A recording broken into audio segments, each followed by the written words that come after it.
Kalau bisa nanti Bapak masih ada istri? Iya. Masih. Nanti saya kasih tahu cara mijitnya ya. Ini teknik dasar. Ini sebenarnya buat yang lain juga Pak. Stroke itu sekarang tidak memandang usia. Anak muda juga sama kena. Kenapa? Makanan kita menyukai makanan yang mempercepat pengentalan darah. Karena enak. Benar. MSG gitu. Jadi darahnya mengental, terus terjepit seperti itu ya. Jadi kita coba kayak tadi, siapa yang sering kesemutan gitu. Kalau kesemutan Bapak duduknya harus gini. Jadi kalau ikut pengajian pun begini. Kalau udah kesemutan. Kalau kesemutannya sudah parah, Bapak keliru kalau ngelurusin. Kan Bapak nanti nggak berdaya nih. Kalau ditekan itu kan ngilu, ya kan? Kalau sudah kayak gitu posisinya harus gini. Atau kalau mencegah kesemutan saat pengajian gini Pak duduknya. Tahiyat. Kalau mau kesemutan lagi, balikin lagi. Tapi kalau sudah kesemutan, ini duduk bangun dari sujud, ya.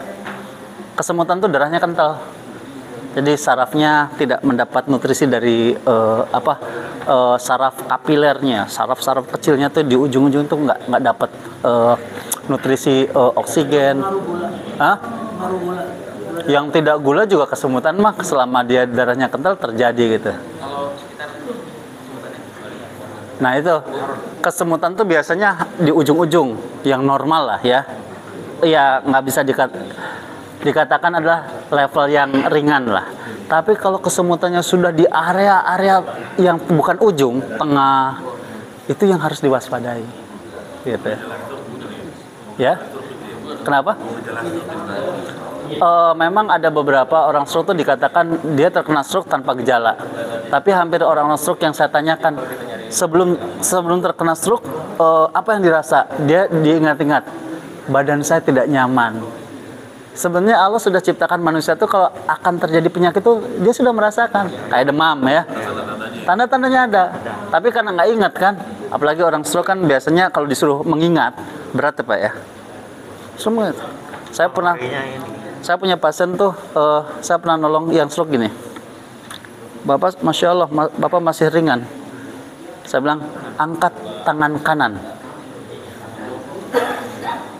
angkat tangan kiri.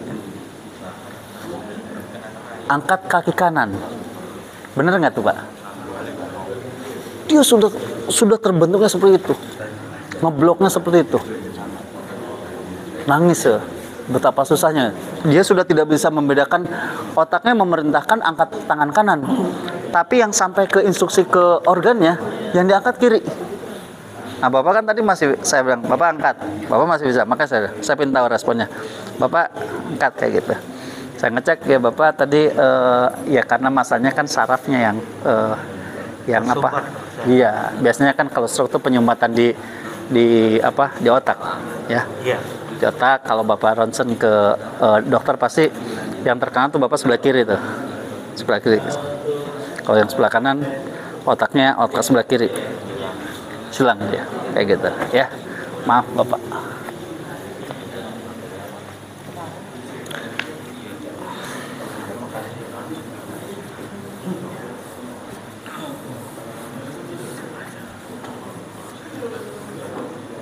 Sakit nggak?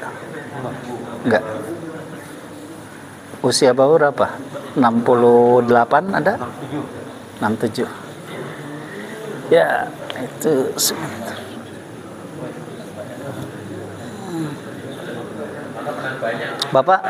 Bapak minumnya bagus? Ya. Ya. Ada teknik minum yang benar, Pak. Bapak boleh mengaku minum banyak, tapi kalau tekniknya salah, sia-sia. Yang benar itu setelah saya pelajari, saya bisa minum hampir 2 liter tanpa buang air. Hah? Orang Indonesia malas minum itu karena nggak mau beser, betul nggak? Nggak mau bolak-balik. Apalagi kalau misalnya bicara 1 liter, itu pasti bolak-balik setiap 10 menit. Karena cara minumnya salah. secara medis maupun secara sunnah. Jadi yang saya pelajari gini, saya ke tim medis saya bilang gini, lakukan ini, sehingga pada saat kita mengcover misalnya aksi apapun, kita nggak ikut antri di toilet berjalan. Masa orang medis kan repot bolak-balik itu nolongin orang, waduh saya ke belakang dulu, kan nggak bisa. Saya bilang, saya 3 botol 600 ml saya minum, tapi saya tidak buang air kecil dari pagi sampai maghrib. Caranya gini, Bapak pernah lihat pot bunga, istri Bapak nyiram pot gitu ya. Kalau nyiram pot, kalau nyiramnya 1 gayung langsung, bawahnya keluar nggak? Nah itu cara Bapak minum. Tapi cara minumnya sedikit. Minumnya Bapak kelihatannya banyak, tapi banyak keluar. Tidak terserap dengan baik oleh tubuh. Padahal air itu adalah untuk tubuh. 80% tubuh kita itu dari cairan. Bahkan manusia itu diciptakan dari apa? Nutfah, cair. Jadi kalau saya minumnya haus tidak haus, saya minum setiap 10 menit. Berarti lebih kapasitas penyerapan yang banyak itu benar, karena Bapak sel-selnya kan terbatas, langsung nerima banyak langsung dibuang lewat urin. Kalau saya haus, Bapak kan pasti minum kalau haus, betul nggak? Minum kalau makan banyak, minum kalau haus. Kalau saya nggak haus saya harus minum walaupun sedikit. Jadi sel-selnya cukup gitu untuk diserap, sehingga Bapak kalau gampang pusing yang cenut suka gitu nggak? Itu tanda dehidrasi. Air minum banyak tapi tidak berkualitas karena dibuang. Dehidrasi ringan kayak gitu, cenut nggak enak tuh kalau dibuat kerja. Jazakumullah. Jangan satu ya. Jadi caranya kayak gitu, Pak. Setiap 10 menit haus tidak haus, minum 3. Itu cara Rasulullah. Coba kaji Rasulullah minum bagaimana. Saya memadukan antara sunnah dengan medis. Oh ternyata iya kayak gitu. Dan saya lakukan itu. Walaupun kalau Ramadan memang agak kurang minum ya, tapi triknya itu saya dapat lah tadi itu sekitar hampir 1 liter lah. Saya dapat. Tadi pada saat ditawarkan makan, saya biasanya makan nasi jarang ya. Sahur pertama yang saya masukkan ke dalam tubuh adalah madu plus korma. Jadi energi saya cukup. Madu plus korma, madu 3 sendok aja. Saya biasanya masih melayani pasien pelanggan gitu, dan saya ketemu nasi itu nanti hari kedua gitu. Yang Bapak perlukan tuh energi atau kenyang? Kalau kenyang, Bapak pasti ke toilet, betul nggak? Kalau yang saya perlukan adalah energi, kalori. Jadi saya masih bisa lakukan ini gitu. Bahkan di bulan ini saya sudah terbiasa nggak makan nasi dari pagi sampai maghrib, Pak.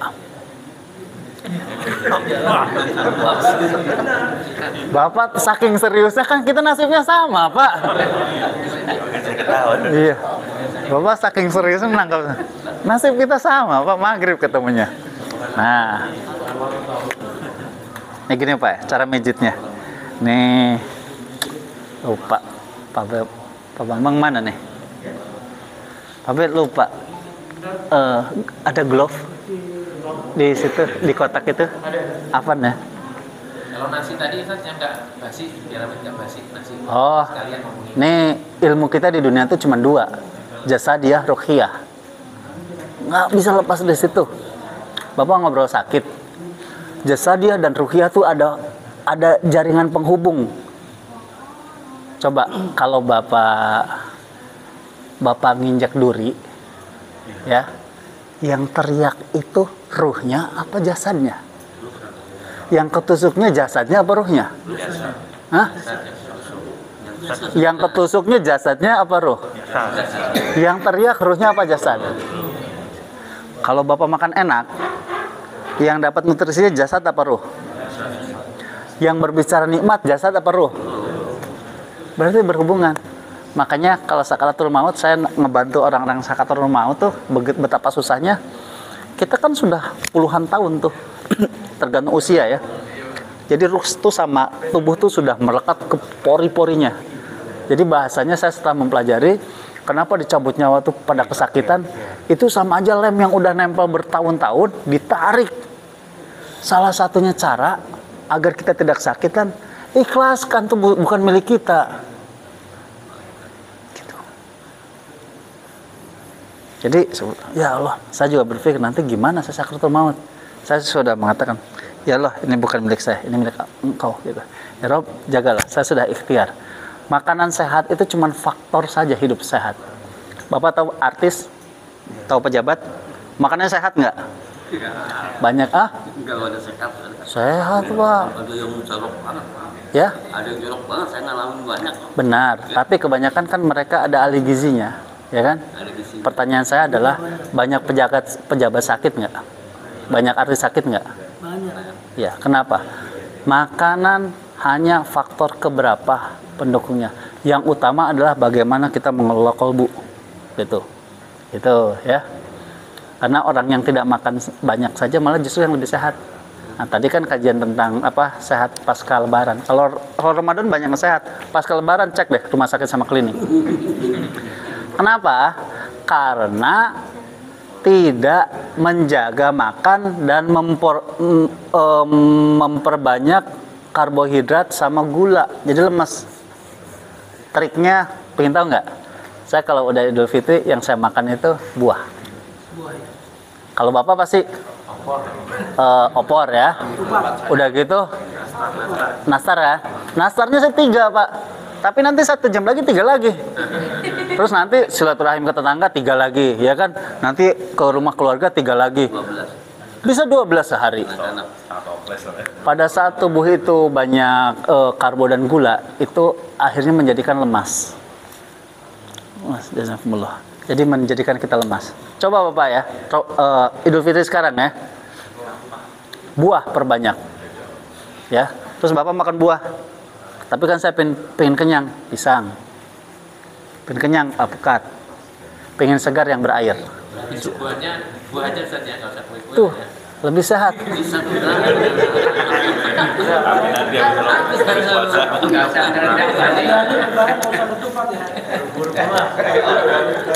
Sebetulnya nggak usah ya, nggak usah. nggak apa-apa. Kalaupun ada opor, ada kayak gitu, bisa dikirim lewat Gojek ke tempat saya. Kan Bapak nggak tahu ilmunya. Saya bisa makan makanan yang berlemak, tapi tubuh tidak menyerap kolesterolnya.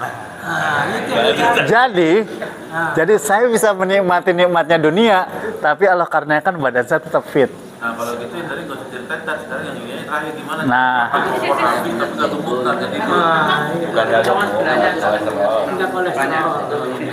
Oh jadi lewat maaf nggak tumbuh kan dengan kolesterol. oh, oke. Tumbuh udah nikah udah punya. Gini, Ini tumbuh tadi pertanyaannya gini. Saya pernah ngetes makan makanan setengah basi, 3/4 basi. Saya makan. Logikanya saya harus sakit perut kan? Tapi jangan dicoba ya. Saya makan nggak sakit perut. Ada yang basi lagi, saya makan. Saya harus saya ingin lebih yakin dengan ayat-ayat Allah. Ingat tadi, hidup di dunia itu adalah ruh dan jasad. Makanan busuk itu secara ilmiah bakteri. Itu hubungan ilmu jasadiah, bakteri. Secara ruhiyah, Rasulullah tuh kalau misalnya nyimpan makanan, ingat kata Rasulullah, tutup malam-malam. Karena ada apa? Ada syaitan. Jadi tuh ruhiyah. Benar. Atau kalaupun nggak ada penutup, walaupun hanya setangkai kayu, bismillah. Nah, sendok gitu ya. Nah, berarti busuk itu tadi ilmu tadi jasadiah dan ruhiyah. Jasadiahnya adalah bakteri, ruhiyahnya adalah apa? Permainan makhluk ya. Nah, karena Allah karenakan saya sebenarnya nggak mau ngerukyah lagi ya. Kemarin safari Ramadan, mana Pak Bambang? Bambang, kemana nih sahabat saya? Udah selesai safari Ramadan di Masjid Agung. Ada yang datang pengen konsul. Saya bilang, saya zikir dulu ya habis sholat. Pada saat saya gadis lagi, Wah, kalau ada gadis langsung bapak wajahnya. Saya paling takut kalau nanganin ibu-ibu junior. Kalau ibu-ibu senior mah saya santai ya. Tapi ibu-ibu senior saya nggak mau nyentuh. Kenapa? Ada juga ibu-ibu senior yang daya tariknya memikat ya nggak? Saya hati-hati. Apalagi kalau misalnya yang junior ya. Pada saat datang gadisnya mau konsul, saya bilang, saya setelah zikir doa baru boleh. Saya pikir paling konsul 3 menit selesai gitu. Mana yang tadi? Datang lagi. Udah selesai nih safarinya. Datang lagi ternyata sama ibunya. Dari situlah pada saat melihat wajah ibunya saya bilang, wah ini bakalan lama. Setannya nempel. Sampai Bapak pernah ngeliat di film itu kalau setan tuh sampai badannya terangkat. Pak Bambang mana? Mas Bang. Ini beliau saksi, saya dampingi, saya ngebantu ya. Dadanya keangkat, kepalanya begini, terus kakinya keangkat, dia hanya ditahan sampai panggulnya, dan dia teriak melengking satu masjid agung sampai sebelum. Makanya saya katakan kaji lagi hadis tentang sahih ini hadisnya. Ramadan itu setan dibelenggu, dan kitalah yang membebaskannya. Dan manusialah yang membebaskannya. Allah sudah membelenggu loh. Membebaskannya kita gimana? Nafsu kita, hasad kita. Ngelihat berdebat sedikit di medsos, terus ketemu nggak maunya salam, walaupun sama muslim, setan. Terus gimana Pak B? Saya kan tahu, saya belum ngeruqyah itu, tapi saya sudah melihat pandangannya. Saya bilang ini pandangannya bukan manusia. Terus begini, lihat Pak ya, gini Pak B, kayak harimau ya. Jadi ngelihat saya tuh kayak gini, padahal saya nggak soleh-soleh amat sih, ya nggak. Saya mau orang biasa gitu, tapi dia udah gini. Saya mau konsul, tapi dia udah gini-gini. Sampai saya akhirnya komunikasi. Teteh, makhluk jin dari mana? Garut. Kalau Garut saya juga orang Garut, keluar ya. Gitu. Saya belum membaca ruqyah. Terus lama-lama ternyata bukan ya, Pak Bambang ya, dari Jawa Tengah. Pada saya minta keluarkan ya, saya baca basmalah, keluarkan, saya bantu apa yang terjadi. Sampai kayak tadi badannya tuh jadi melengkung gini, kayak terbang. Cuman dia tahan sama pinggul. Teriak melengking, apa? Jinnya sudah mau keluar. Ibunya ini mengikat. Sampai saya bilang, Pak Bang, dia udah mau muntah, ambil apa? Saya nggak mau kantong plastik. Artinya apa? Ada ember. Alhamdulillah masjidnya bocor. Ambil itu. Saya takut muntah. Ternyata isi air.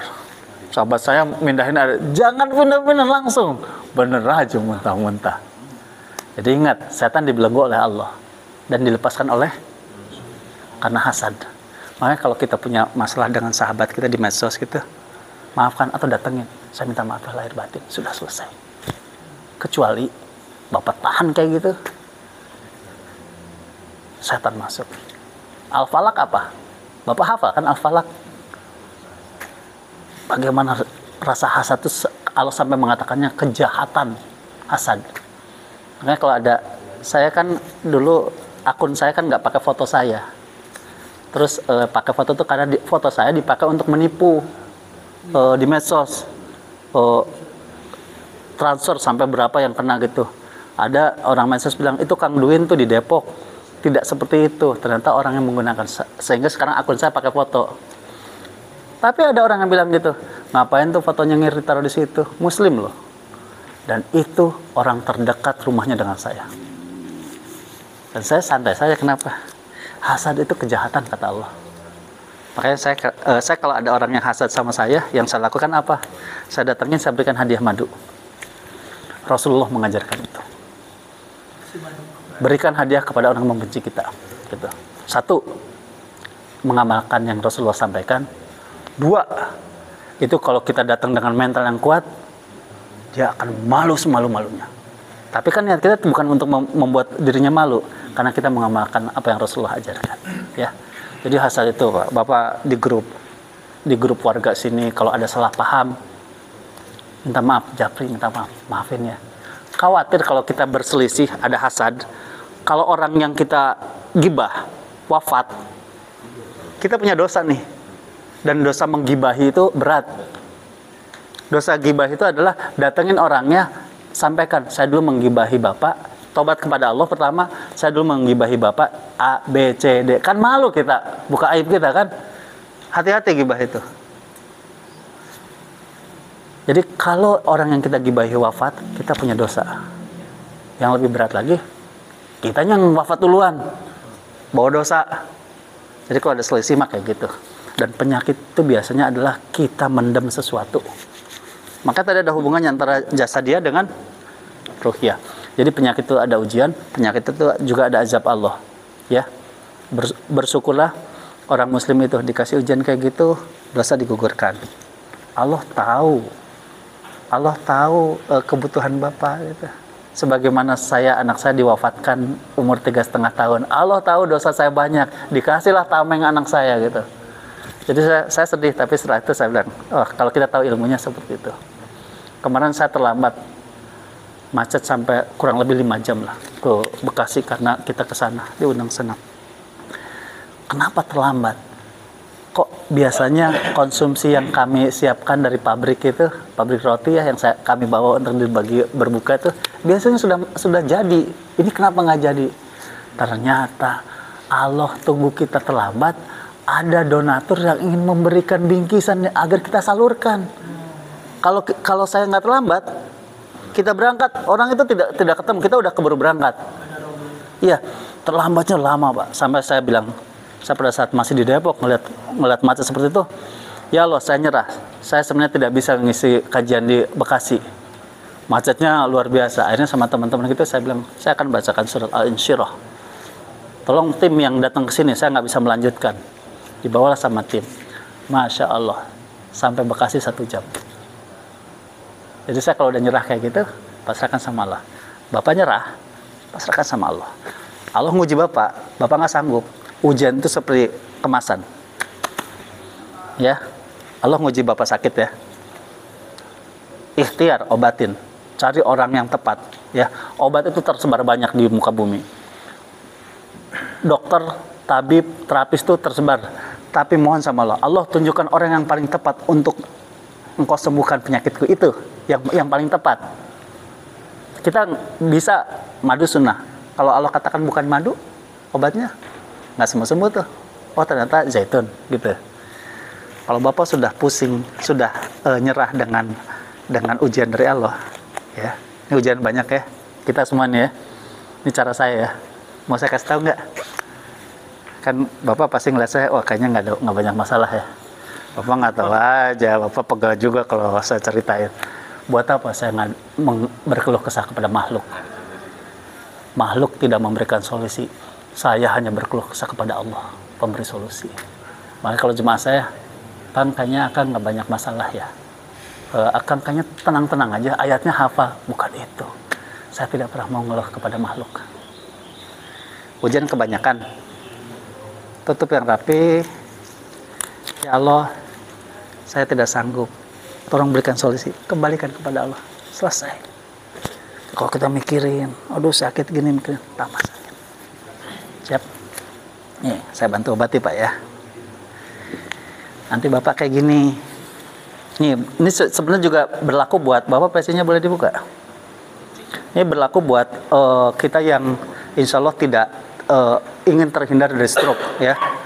Jadi stroke itu saya sampai mempelajari bagaimana hewan itu kalau nyembelih itu biar cepat wafat ya.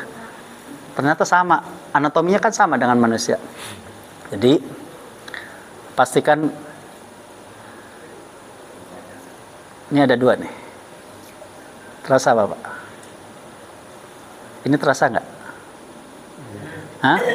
Terasa? Ini? Terasa, oke. Kalau nanti terasa tertusuk-tusuk bilang ya. Maaf Pak ya. Cara medisnya gini. Bapak bisa lihat ya.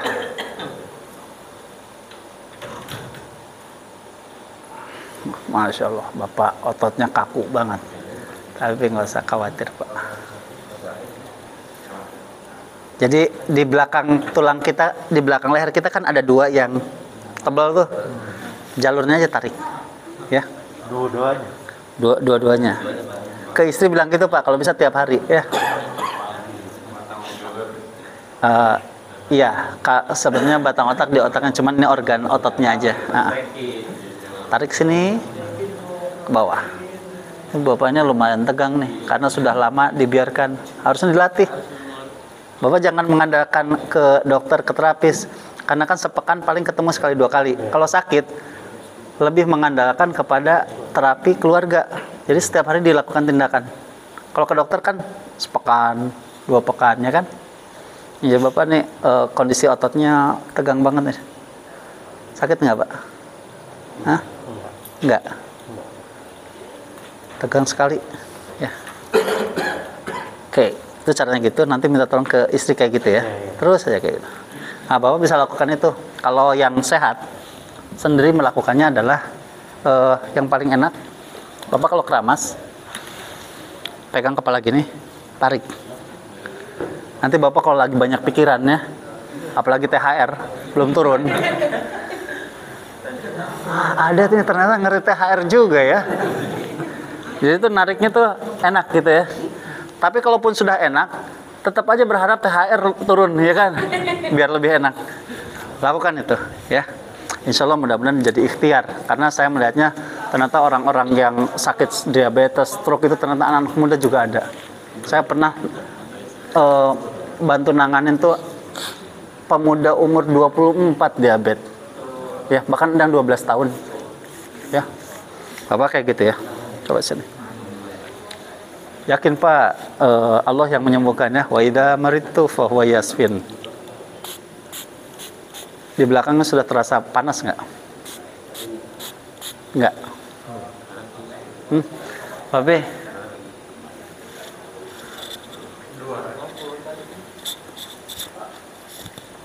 Tolong panggil ya.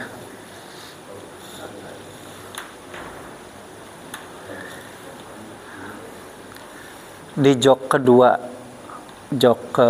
dari Kapten 04, jok kedua, di belakangnya tuh ada kawat yang kayak gini. Bawakan dulunya ke sini. Sudah di lehernya panas nggak? Nggak. Nanti kalau ketusuk-tusuk duri bilang ya. Ini salah satu stroke kayak gitu Pak. Jadi saraf-sarafnya tuh tidak peka. Makanya tadi digituin kalau Bapak yang normal tuh kesetrum tuh. Dulu Bapak kesetrum, sekarang digituin tuh. Bapak kan pasti nganggep kesetrum tuh nggak sengaja kejedok meja kan. Itu ada tekniknya tuh kalau mau ngeluarin. Nah itu tekniknya gini. Kalau kita makan banyak, yang dikeluarkan apa sisanya? Kotoran. Kalau minum banyak yang dikeluarkan? Kalau banyak pikiran yang dikeluarkan? Banyak pikiran yang dikeluarkan istri saya Pak. Jangan gitu dong Pak. Kalau banyak pikiran yang dikeluarkan tuh listrik. Nah listrik itulah yang saya keluarkan. Dan itu bisa sengaja. Kalau Bapak ingin tahu caranya, saya gituin keluar nanti setrum deh. Hilang. Bahkan sampai lupa utang, lupa istri gitu.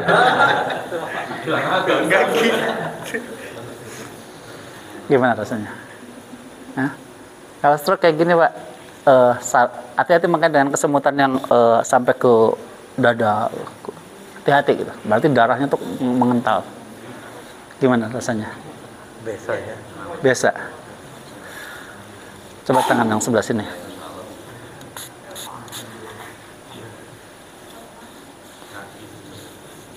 Nanti kalau ini ketusuk-tusuk bilang ya, Bapak tahan ini. Baik, sekarang ke Bapak dulu sambil saya nunggu. Gimana Pak? Apa yang sakit tadi? Ya, Bapak harus jaga tuh kondisi tubuh bagian tengah. Karena apa? Dari situlah berawal imunitas tubuh kita. Ya, berarti tadi makanannya. Tadi lebih kena mana? Lambung. Lambung sebelah kiri. Levernya. Efek dari Gitu ya. non medis. Gitu, ya. Ini non medis berarti. Kenapa? Non medisnya kenapa Pak? Hah? sudah lumayan lama sih sampai. Kenapa? Ustaz Nadif, Ustaz Fadlan di Jogja juga. Kenapa katanya? Sama-sama sih aneh, dari kelas 2 SMP kan pernah dapat bekal dari ketua yayasan, padahal beliau S1 S2-nya lancar. Terus? Ya nggak, karena belum paham ilmunya dikasih bekal, karena saat itu lagi banyak kasus media. Apa? Kebal? Ya, mas kawinnya apa, maharnya? Marah. Ya. Pantangannya apa? Jangan berzina. Ya. Doanya sampai sekarang apa? La ilaha illallah Allahu akbar. Ya Allah ya Allah. Bapak tahu? Kalau Bapak cerita kayak gitu, itu kan kebaikan, tahajud ya nggak? Hati-hati, kalau prosesnya syirik tetap syirik. Saya dulu pernah kebal, Pak. Silet baru, ya. Silet baru itu digaris satu lembar lurus, berarti tajam nggak? Saya digini-giniin biasa aja, Pak. Saya lepasin. Bapak sholat wudhu, mandi, sholat taubat. Mohon sama Allah gini, kalau nggak bisa bahasa Arabnya, ya Rob, keluarkanlah makhluk yang ada dalam tubuhku, yang disengaja maupun yang tidak disengaja, yang diturunkan maupun yang bukan yang turunkan. Aku tidak memerlukan mereka, kecuali aku hanya memerlukan Engkau ya Rob. Putus kontrak. Putus kontrak. Karena Bapak sudah benar-benar pakai mahar. Menikah, kalau manusia kalau nikah kan pakai mahar. Putusnya dengan apa? Talak. Lisan. Makanya hati-hati bapak-bapak. Saya cerain loh. Udah tuh Pak, talak tuh. Kalau perempuan enggak. Perempuan mau 1000 kali juga nggak bisa. Tapi kalau laki-laki hati-hati. Gitu. Ya. Tadi apa? Menghilangkan pikiran apa? Kalau di listriknya dibuang ya. Sehingga nanti kita lupa hutang, lupa. Nggak ada istrinya kan? Sebentar Pak ya. Pak, buka lagi Pak. Kalau terasa, kasih tahu saya. Kalau terasa geli, kalau nggak terasa, bilang juga, maaf Pak ya. Gimana? Biasa ya. Karena sarafnya tidak peka. Coba yang sini nak. Nah, sini. Duduk. PC-nya maaf dibuka. Nah, ini ya, sarafnya masih bagus. Anak-anak.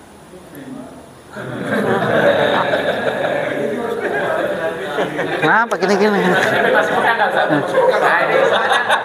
Soalnya ya buru-buru gitu Ustaz.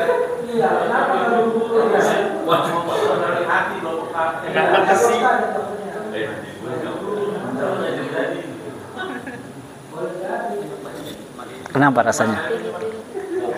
Kira-kira gimana? Ya. Bapak banyak makan jeruk yang asam. Iya. Bapak kalau ngelatih saraf makan jeruk asam, jeruk nipis silakan. Bapak kan nanti akan gini kan? Kalau lambungnya udah tenang. Hah? Rabbana ma khalaqta hadza batila. Tidak ada satupun Allah ciptakan itu sia-sia. Yang menjadikan kita jangan makan ini nanti jadi sakit kita. Obatnya batuk saat musim rambutan adalah rambutan. Bapak boleh debat sama saya. Ilmiahnya di mana? Allah pencipta langit dan bumi.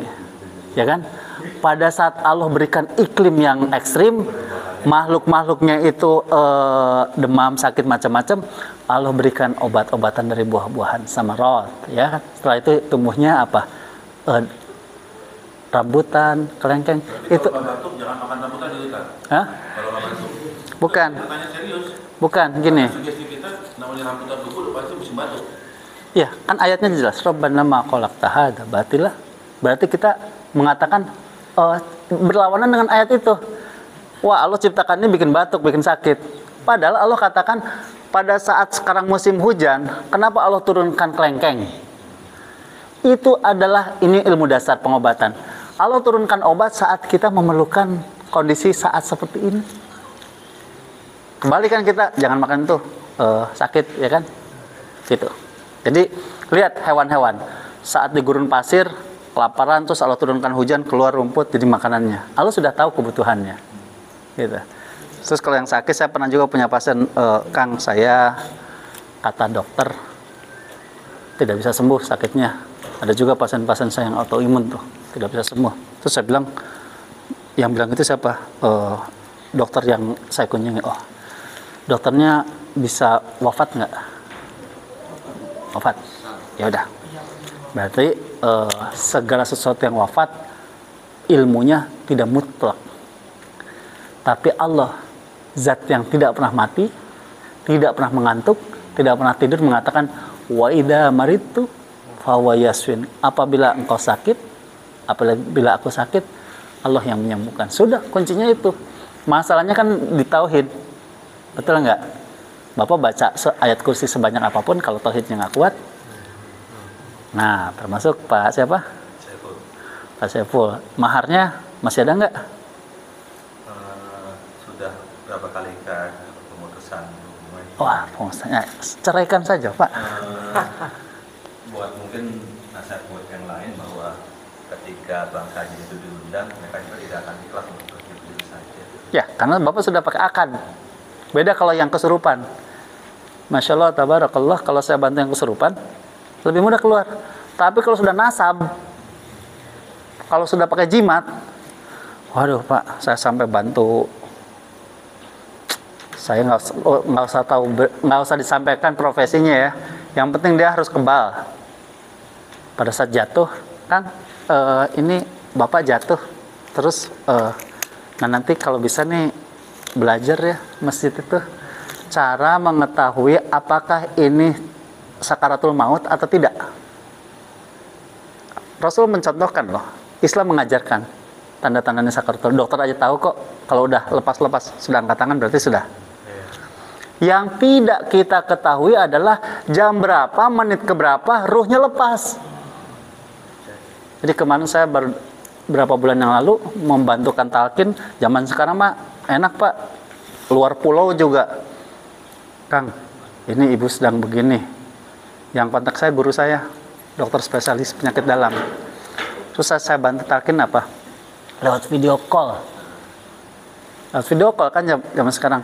Termasuk dulu waktu saya bantu salah seorang yang berprofesi kebal senjata, jatuh, terus bapak kami jatuh.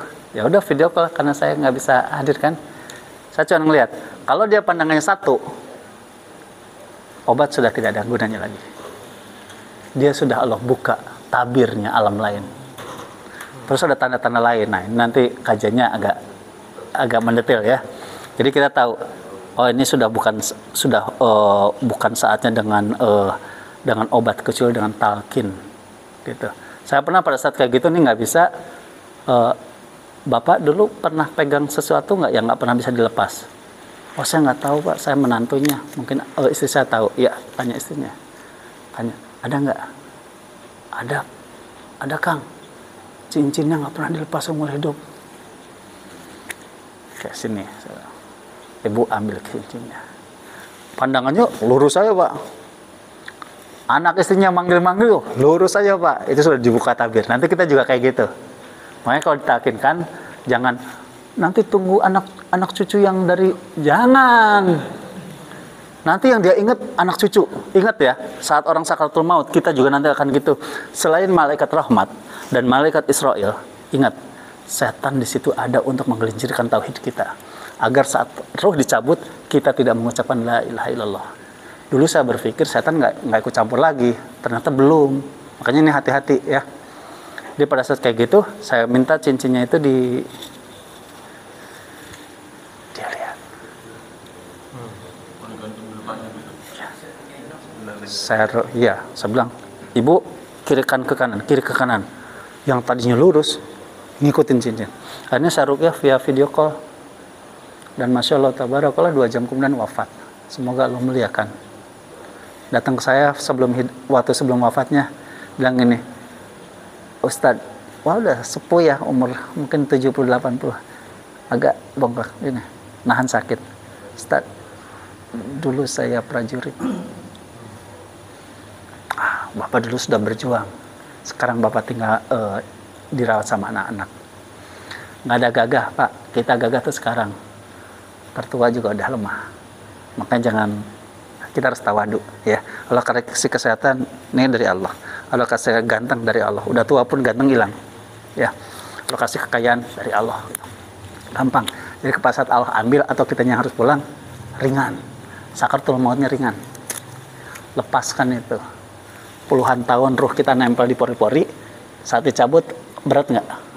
Itu yang punya. Kalau saya tahqiqkan tuh, Masya Allah, sakit. Kita pun sakit. Ya, Bapak gimana rasanya? Yang ini udah nusuk-nusuk. Iya, karena Bapak terhambat sarafnya di sini. Kalau di sini masih peka, gitulah. Stroke seperti itu. Setelah tobat, Pak ya, itu cara ngelepas, menceraikan, Pak. Nggak perlu, Pak. Nanti di apa? Berarti masih ada ya? Di luar, tapi kalau begini Kasih tahu. Mau selamat dunia akhirat enggak? Wa ma khalaqtul jinna wal insa illa liya'budun. Selamat dunia akhirat. Ya, mengabdi hanya kepada Allah. Gitu. Jadi Bapak tadi waktu Bapak cerita juga sebetulnya yang tadi saya bilang, sakit fisik kadang-kadang ada gangguan dari non. Itu makanya jauhin saja, Pak. Ya, kalau kita nggak kuat-kuat banget di alam itu cukup ayat tadi. Dzalika kitabul la raiba fih, sudah selesai. Kita sudah yakin yang gaib maupun yang tidak, ya. Jangan coba-coba masuk ke area gaib, Pak, kalau nggak kuat. Kenapa? Bapak kenapa ini? Ya. saraf kejepit. Saraf kejepit. Dijepit sama siapa, Bapak? Itu sudah 12 tahun. 12 tahun, Masya Allah. Teman sering ngirim. Gitu ya. Coba Bapak duduknya gini.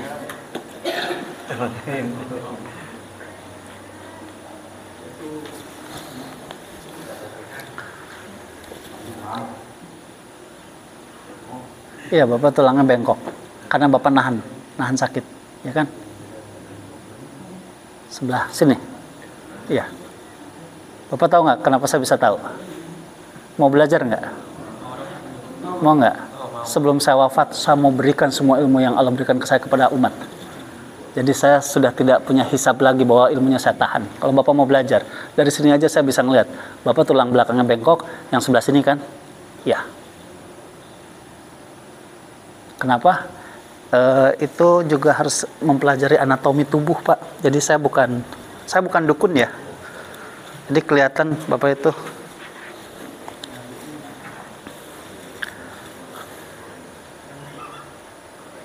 sakit. Enggak. Saraf kejepit. Coba Bapak posisi ruku, Pak. Posisi ruku ya. Jam berapa ini ya? Jam 7 ya? Posisi ruku. Saya senang kalau dari posisi ruku bisa menemukan, Masya Allah, bisa kelihatan penyakitnya. Bapak mau gitu nggak? Mau nggak? Jadi kita bisa jadi dokter keluarga. Kalau istri kita kok agak beda nih pelayanannya ya. Maksudnya pelayanannya ngasih makanan, nyuci gitu ya. Jadi Bapak tinggal gitu ke istri, coba ruku deh, gitu. Terus Bapak kayak gitu ya.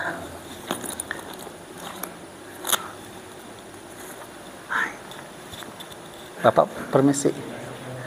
Bapak naik ini tekan. Sakit kan? Iya. Ini kan? Nah, gitu Pak. Ingat ya, saya nggak menerawang ya. Dari gerakan itu saya bisa tahu titik mana yang sakit. Ini kan?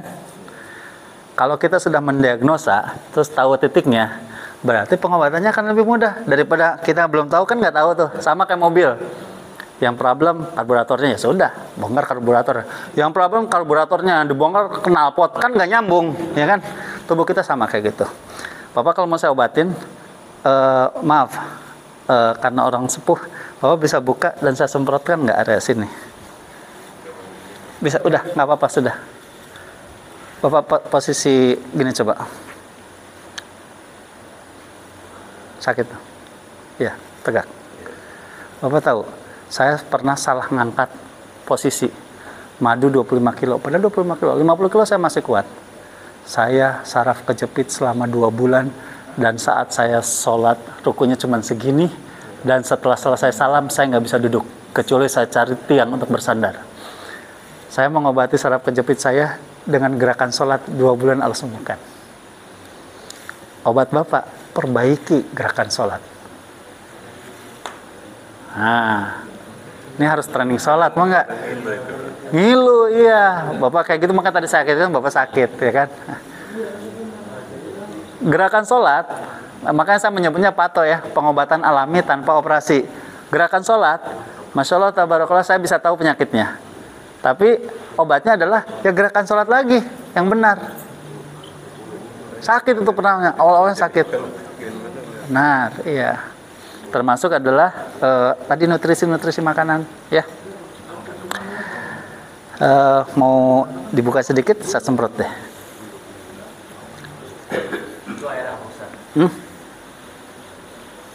Ini air mineral. Air mineral. Wah, ini pasti sama Kang Din air didoa-doain ya. Saya belum ngedoain nih, Pak. Ini air mineral. Bener, air mineral. Alami semua Pak saya. Karena kenapa? Saya tidak bermain gitu-gitu, Pak.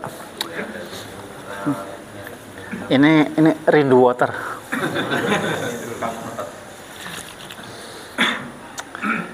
Fihi syifa'ul linnas. Bapak yakin dengan kalimat itu? Tidak ada mustahil buat Allah. Mustahil itu kan buat kita. Nanti kalau ketusuk-tusuk bilang Bapak ya. Yo nih Bapak udah lama ya? Iya. Udah lama nih Bapak nih. Jadi harus pelan-pelan sekali. Sakit. Sakit. Sakit. Sakit. Dikit.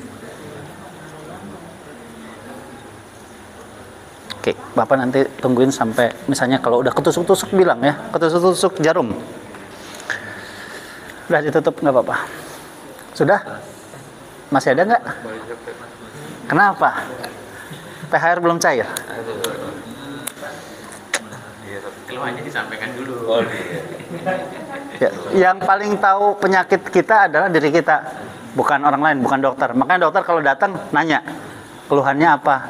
Kalau dokter tahu pasti sudah bisa nebak, ya kan?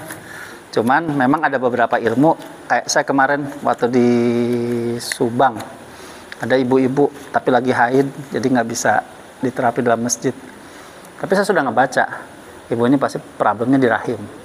Tapi saya nggak mau bilang lebih awal, gitu.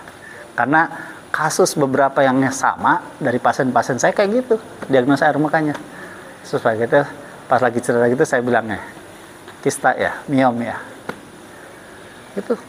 Jadi Allah ciptakan penyakit ini diagnosa kayak gitu. Jadi kita mempelajari itu sebenarnya nggak susah, terklasifikasi. Gitu loh. Kenapa nih? Waktu itu kan setelah habis COVID ya, masuk rumah sakit tuh semua indikator medis tuh naik semua saat jadi kayak darah, pengentalan darah, terus tensi naik, terus ritme naik, ya, gula naik. Nah setelah sembuh Minyak goreng naik juga. Gula naik katanya. ya gimana gitu. Ya, sistem. Kena lagi, ya tapi sekarang itu saya jadi ritme jantung gampang naik, tinggi terus ritme jantungnya. Nah emang saya juga ada sampai jadi persama liposarkom waktu itu operasi. Oke, coba lihat tangannya. Nggak ngerokok kan? Nggak ngerokok tapi darahnya kental. Artinya gerakannya kurang, minumnya kurang, ya kan? Oh, badan saya lemaknya, lemak dengan air beda. Ya, saya dari sini udah ngeliat. Bapak kurang gerak, Bapak kurang minum, sehingga kerja jantungnya berat. Apalagi kalau udah pernah kena COVID, itu kayak memori sakit yang ke belakangnya juga terakumulasi, jadi muncul lagi. Bakal ya. Masya. Mas Vicky. Titik lambung, lever sama jantung deh, coba. Tadi kan nggak pakai jantung. Ya. Titik lambung, liver, jantung. Saat sakit bilang ke saya, ya. Di lumbar 5 juga ada masalah, jadi terjadi dekompresi sudah. Lumbar. 5 atau 5. Mau diobatin nggak lumbar ya? Iya, mau. Mau terima saran saya nggak? Memperbaiki disposisi tulang itu akan berhubungan dengan berat badan. Ingat itu. Memperbaiki posisi tulang sendi akan berhubungan dengan berat badan. Contohnya ya, aduh Kang, saya sendi lutut sakit terus. Saya suka ngeliat berat badannya 80 kilo. Turunin dulu, baru bisa diobatin. Tubuh ini menahan 2 beban. Beban tubuh kita sendiri sama beban dosa. Kalau beban hutang nggak masuk lah, itu mau urusan bapak-bapak, bukan saya lah. Dia masih dikit Ustaz. Jadi seperti itu Pak ya. Kalau udah umur terus sendi kok sakit gitu, lihat bobot kita overweight nggak? Ke dokter juga pasti gitu, turunkan dulu. Mau diobatin kayak apa? Kalau dia kan nahan Pak, nahan tubuh kita gitu. Dan ingat ya, tubuh maaf Bapak berapa beratnya? 120 hampir. 120 hampir ya? Kurang sekilo kayaknya. Masih bilang hampir lagi. Baru belum dikuna 100 lebih. Oke. Kalau Pak RT kan gerak terus ya, makanya masak terus. Kalau berat badan segitu, misalnya 120 kilo kalau dari ahli, Makanya dia ini Bapak harus ingat nih, dari ahli perbakterian, tubuh kita itu 3 kilogramnya bakteri. Yang lainnya adalah otot, tulang gitu. Karena memang Allah berikan bakteri banyak gitu. Kita tuh menjijikan Pak. Jujur aja. Apa yang kita banggakan di tubuh kita? Menjijikan Pak. Kalau sejak Allah tidak ampuni kita tuh udah nggak pantas sholat Pak. Di perut kita isinya apa? Tuh. Makanya kalau mau, saya suka bilang sama teman-teman, kenapa saya luruskan tauhidnya? Kalau pasien saya luruskan tauhidnya, ngobatinnya lebih gampang. Luruskan itu. Pertama kita di hadapan Allah rendah, nggak ada apa-apanya lah kita, gitu ya. Nah berarti ini Bapak pertama diit dulu Pak. Diit tahu kan? Dihitung-hitung pengeluaran belanjanya ya. Diit, nanti kalau bisa di level, kalau susah sebetulnya itu insya Allah konsisten aja ya Bapak gerak itu, nanti kurang nanti akan lebih mudah saat memperbaiki beberapa tulang gitu. Karena kalau misalnya diperbaiki sekarang kondisi berat itu Bapak bilang lagi. Satu lagi yang harus kita pahami adalah Bapak kalau ngangkat berat badan, ngangkat barang walaupun ringan ya, caranya jangan gini Pak. Bisa pinjam kursinya nggak tuh? Ini Pak ya, ini tekniknya Pak. Saya dapat ilmu ini mahal. Oh direkam? Ya. Yang banyak terjadi saraf kejepit. Ringan kok, cuma 10 kilo. Kan gini. Bisa 10 kilo. Besok 10 kilo. Bisa. Besok 10 kilo. Bisa. Besok 10 kilo. Udah berapa kali 10 kilo ya? Posisi kita nggak tepat. Truk. Nah, itu yang saya terjadi saat saya ngangkat 25 kilo madu baru panen, padahal saya biasa ngangkat 50 kilo pun masih bisa. Saat posisi salah itu. Makanya kalau ngangkat usahakan gini caranya. Lihat kakinya ya.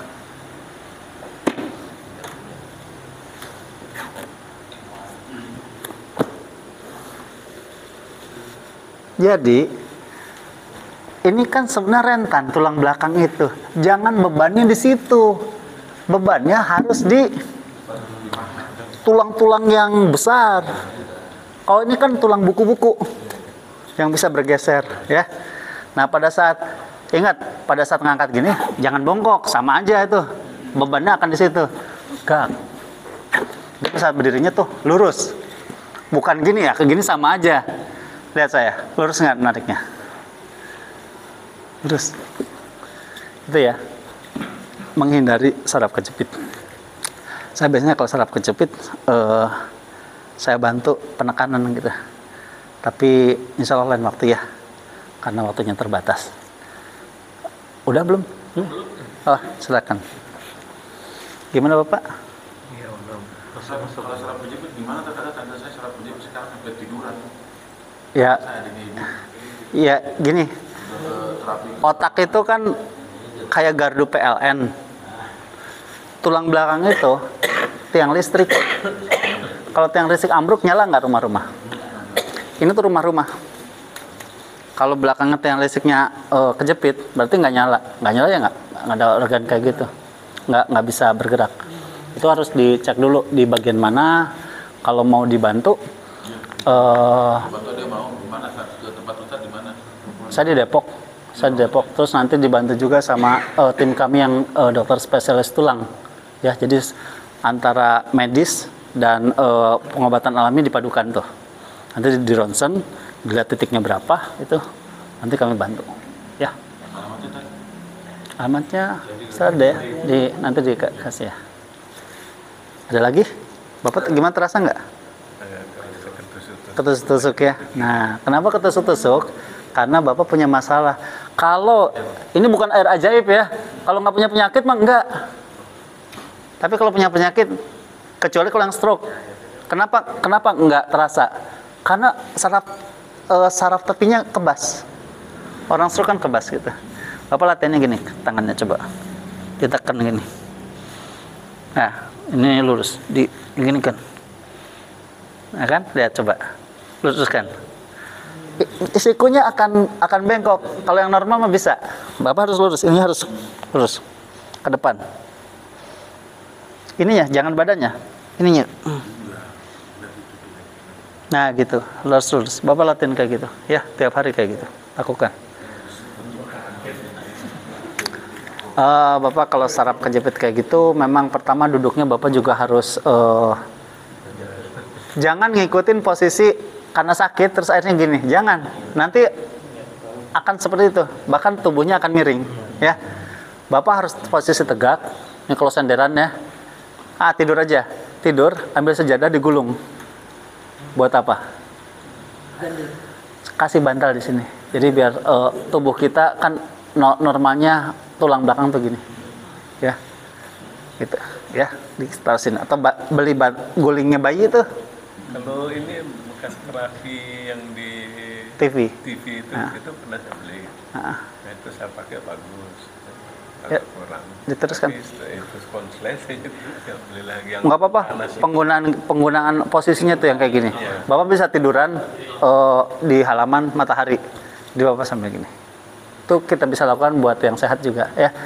Jangan pernah berpikir terapi pola hidup sehat itu hanya untuk orang yang sakit. Nah, kita kan juga bisa sakit, ya kan? Jadi kita juga harus melakukan itu, ya. Terus Bapak duduk kayak gini, ya. Lihat saya, duduknya kayak gini. Pegang kayak gini, Pak. Coba. Lihat ya. Lihat kaki saya. Ini buat yang sehat juga nih. Dorong gini. Sakit nggak? Nah, sakit Bapak ngilu itu. Nah, yang bapak-bapak lain kalau yang belum sakit, ini bagus meluruskan, mengembalikan. Harus mengembalikan kalau sendiri, kalau nggak punya orang yang mijit teh gitu. Bukan. Jadi ini yang maju Pak, perut yang maju. Gimana? Coba Bapak. Ininya lurus Pak. Nah, ya coba. Perut yang maju. Sakit kan? Ya, pelan-pelan, tapi Bapak lakukan itu. Sampai nanti lama-lama kalau udah nggak sakit, terus bunyi plek. Nah, itu sudah ada perbaikan. Kalau saraf kejepit, kalau kita terapi langsung dikretak-kretak gitu, sebenarnya tidak boleh. Khawatir posisinya adalah makin berbahaya. Iya. Jadi saya kalau misalnya memperbaiki tulang belakang tuh saya cek dulu, pernah ada patah tulang nggak? Pernah operasi nggak? Saya harus tanya dulu gitu, ya. Tadi Bapak lakukan sendiri, kenapa? Sendiri itu kalau sakit pasti nggak akan diterusin, ya kan? Kalau penterapi kan nggak tahu. Nah, krek. Udah Pak, ya udah apa? Kayaknya remuk tulang saya, ya nggak? Jadi sebenarnya diri sendiri, pelan-pelan Bapak. Stop. Ngilu ya? Coba gitu. Gini. Tahan lagi. Maju lagi. Tahan. Ngilu. Alhamdulillah masih ngilu Pak, karena banyak orang yang sakit tidak punya rasa lagi, ya. Allah masih berikan itu. Allah masih berikan rasa, berarti Allah berikan kemungkinan besar untuk sembuh. Ya, Bapak juga, ya. Latihannya kayak gitu. Ada lagi? Sinus. Ini istri saya sinus. Sinus. Apa tuh Kak? Sinus Itu kan kadang-kadang kalau capek itu udah pusing, dulu udah operasi berapa belas tahun kemarin nih udah ambulan. diangkat, diputus. Ininya apa? Kadang-kadang udah kayak udah keluar ke mata. Air mata terus kan? Ya, karena makanya disebutnya kan THT itu tenggorokan, hidung, telinga, nyambung tuh.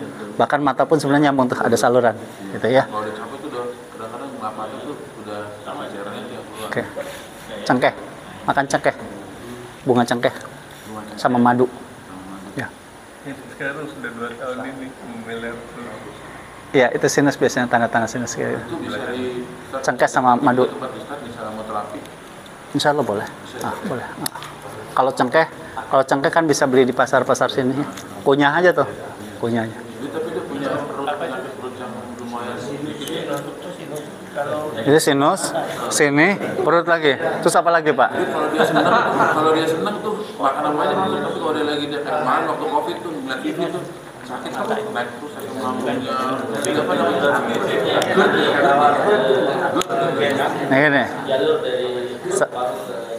Istri Bapak ada di sini nggak? Nggak.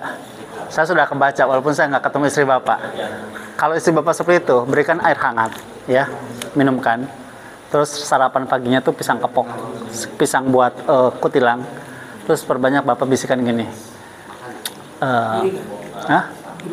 Enggak, makan pisang kepok ya. Tadi kan madu sama cengkeh ya. Terus sering-seringnya makan pisang kepok. Saya kemarin nanganin yang bolak-balik ke rumah sakit. Istri seorang pengusaha bolak-balik ke rumah sakit, asam lambung, sampai mau di endoskopi 9,5 juta loh. Tapi bukan obat lah, endoskopi itu yang memasukkan kamera kan. Saya bantu obatin, oke, obatnya ini, saya bilang, madu plus buah ini. Masya Allah, tabarakallah, kurang dari dua pekan sudah membaik tuh. Sama kurang jalan-jalan ya. Sebentar, yang ini saya belum, ya. Jadi tadi cengkeh, madu, ya. Tadi apa? Lambung ya? Bukan lambung aja sih, apa kayaknya sudah bilang kayak makan ragi aja tuh roti tuh bisa langsung sakit. Itu asam lambung. Itu asam lambung. Tandanya asam lambung. Sering sendawa nggak? Enggak, masa enggak? Nggak. Sering pusing nggak? Pusing juga enggak. Nggak. Cemas sulit. Jadi Bapak berikan dia madu, cengkeh untuk sinusnya, ya. Terus sarapan pagi-pagi perut kosong tuh setelah madu tuh pisang kepok. Kemudian Bapak bisikin gini dengan mesra. Ala bidzikrillahi tatmainul qulub. Istri Bapak depresi. Nanti saya WhatsApp. Ala bidzikrillahi tatmainul qulub. Istri Bapak gampang stres, depresi. Ya enggak? Bapak Jalan-jalan Ustaz. Hah? Terus. Iya. Pak, ada satu nih. Bapak ke jalan, ya. Ada yang jual bunga. Itu cuma 7.000, 15.000. Beli. Datengin. Nih sayang. Wah, itu paling 15.000 tapi kan kita memang tipikalnya gitu Pak. Padahal Rasulullah mengajarkan. Tapi kenapa yang banyak melakukan itu adalah orang bule, Yahudi. Dia beli satu. Dia kadang satu bunch gitu ya. Diberikan. Dia bilang apa? Happy birthday honey. Ya enggak? Kita ya enggak? Tadi yang saya bilang, punya baju bosan enggak? Dulu waktu awal nikah nempel enggak? Setelah sekarang Berantem terus ya. kenapa bosan? Allah tahu kita gampang bosan, makanya turun surat An-Nisa. Ingat ya, surat An-Nisa itu bukan nambah istri, ngurangin jumlah istri yang sebelumnya. Nabi Daud bisa 99. Orang sebelumnya tanpa hitungan bisa punya 100 boleh. Turunnya Quran dikurangi jadi 4. Kalau nggak sanggup adil, 1 saja. Itu kan sebenarnya ngurangin. Jadi kalau ada orang-orang yang berbicara mendiskreditkan Al-Quran, kita harus punya ilmu itu. Ini bukan nambah, ini ngurangin. Dari 99 Nabi Daud, ya kan? Terus dari raja-raja dulu tuh udah istrinya ratusan plus selir. Ilmu baru tuh. Ya kan? Itu Quran turun tuh menurunkan. Bahkan secara ilmiah gampang. Saya kemarin ke kajian ibu-ibu. Ibu kalau haid normalnya berapa hari? 7, sepekan kan? Sebulan ada berapa pekan? Ya sudah, itu jawabannya. Ya enggak? Saya pernah ada wanita. Beda. Ya Bapak harus carilah gimana yang beda gitu ya kan. Sunahnya haid aja Ustaz. Itu sebetulnya salah satu hal-hal yang simpel ya secara logika. Saya pernah ada seorang berjilbab sejak tahun 90. Udah lama tuh, berarti kan 30 tahunan. Tapi nanya ke saya lumayan tajam. Laki-laki boleh poligami. Kenapa kami nggak boleh? Oh iya, saya bilang. Baik, saya jawab dengan santai. Dia bertanya semangat. Laki-laki istrinya 4. Kalau 4-4-nya hamil, binnya siapa? Binnya ini kan? Selesai. Oke. Istrinya 1, suaminya 4. Kalau ini hamil, binnya kemana? Hah? Bingung kan? Ingat ya, bin dan binti hubungannya kepada waris. Jadi kalau orang tuanya wafat, kalau dia bukan binnya tidak dapat tuh. Bin dan binti itu hubungannya kepada siapa wali nikahnya buat anak perempuan. Kalau bapaknya yang nggak tahu binnya karena ibunya 1, bapaknya 4, nanti yang jadi wali siapa? Nggak bisa, harus cari yang binnya. Oh, ada cek DNA. Ingat ya, cek DNA nggak 100%. Dia ada apa? Iya, deviasi errornya masih ada. Ya, buatan manusia tuh yang paling hebatnya di angka 92%. Tapi kan 8% nih, kalau masuk ke situ kan berarti salah data, ya kan? Allah sudah tahu, makanya zalikal kitabu la raiba fi. Kalau sudah ngomong la raiba fi, Bapak sudahlah pegang paket itu. Kalau ada orang ngajak ke debat, isi Al-Qur'an la raiba fi. Ini surat cinta dari Allah. Sudah cukup saya 30 juz, satu paket. Ingat ya tadi PR-nya Al-Baqarah 216. Nanti kalau yang bilang sanggup bilang ke saya. Siapa ya?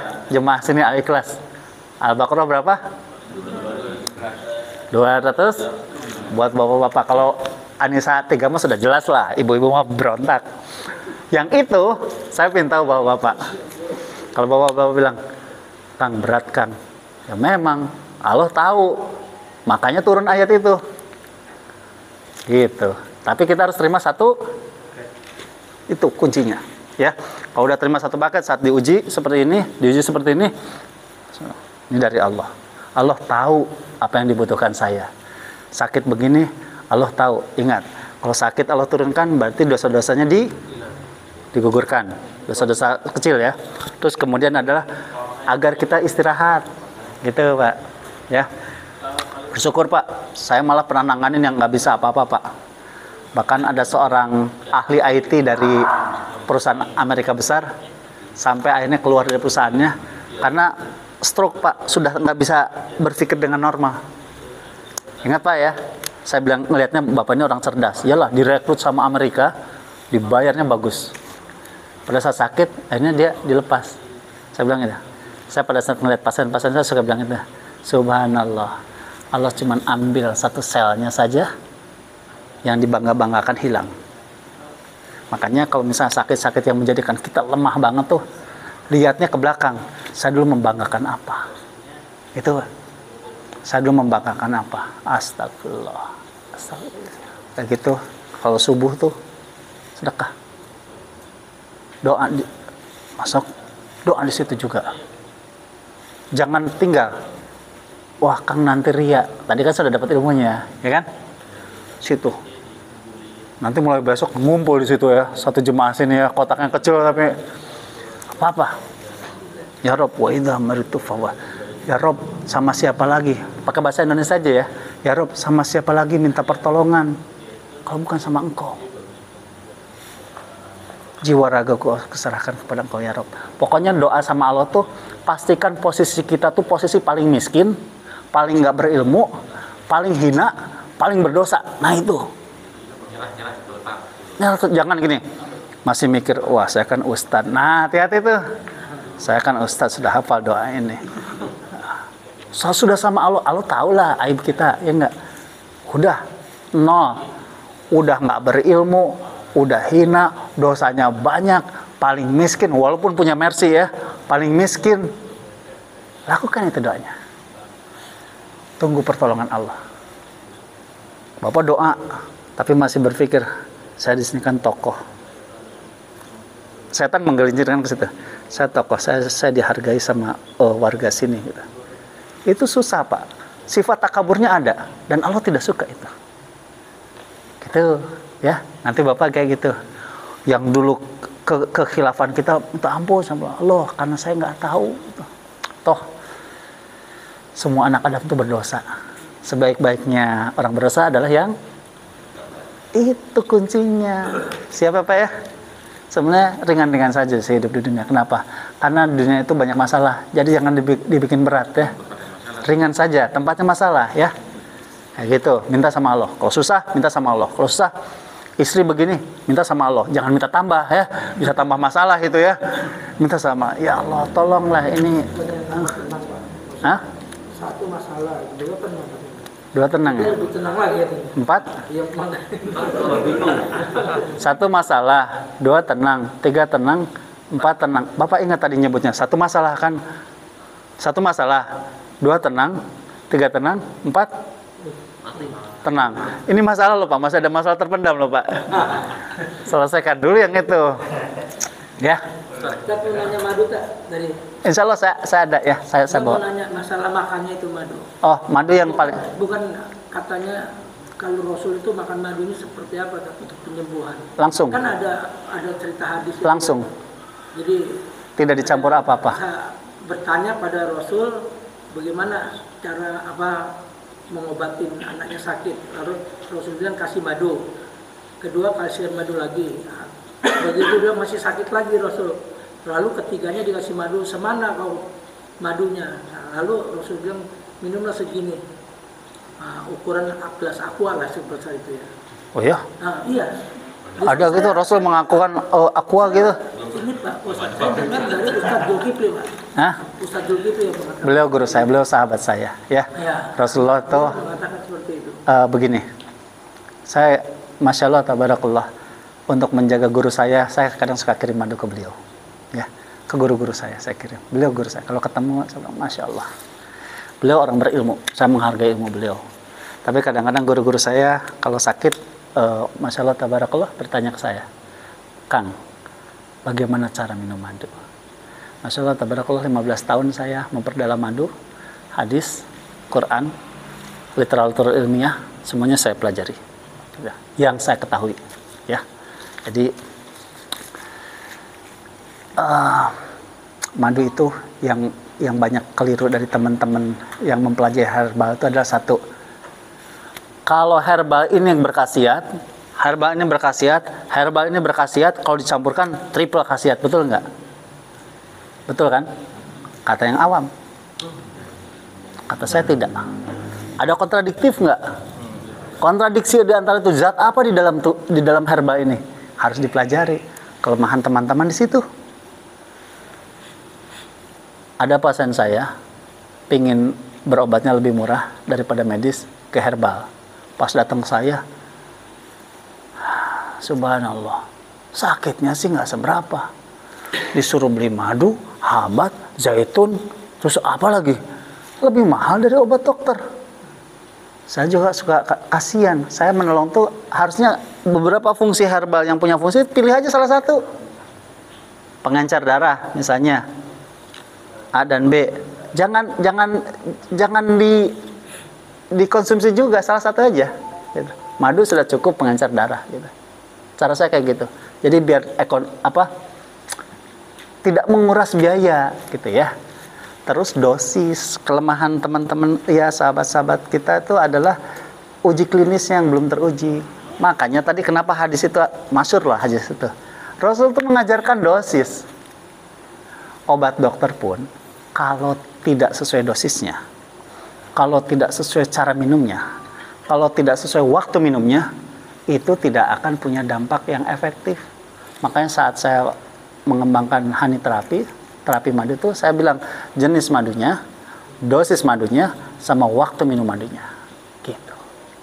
Campur-campur belum tentu. Makanya saya sarankan, saya tidak merekomendasikan madu habatus sauda. Yang bagus adalah madu lebahnya dari kebun habatus sauda. Jadi dia murni habatus sauda, bukan dicampur. Kita nggak pernah tahu reaksi kimia kalau dicampurkan. Ada kontradiksi apa tidak? Harus diteliti tuh. Gitu. Ada lagi madu apa? Banyak kan? Iya, dicampur-campur. Dan di situ tertulis madu murni, komposisi madu plus zaitun. Ya sudah tidak murni lah. Kan dicampur walaupun herbal, ya kan? Madu murni ya madu saja. Konsumsinya minum madu, minum zaitun boleh. Saran saya adalah madu. Oke. Masya Allah. Kita harus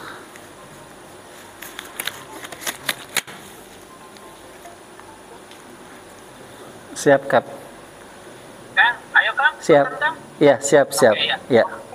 Ya, Assalamualaikum. Ya, saya kira masih jam 7. Madu aja dengan Benar. Saya kira jam Terakhir Ustaz yang minuman makan madu minum madu yang campur.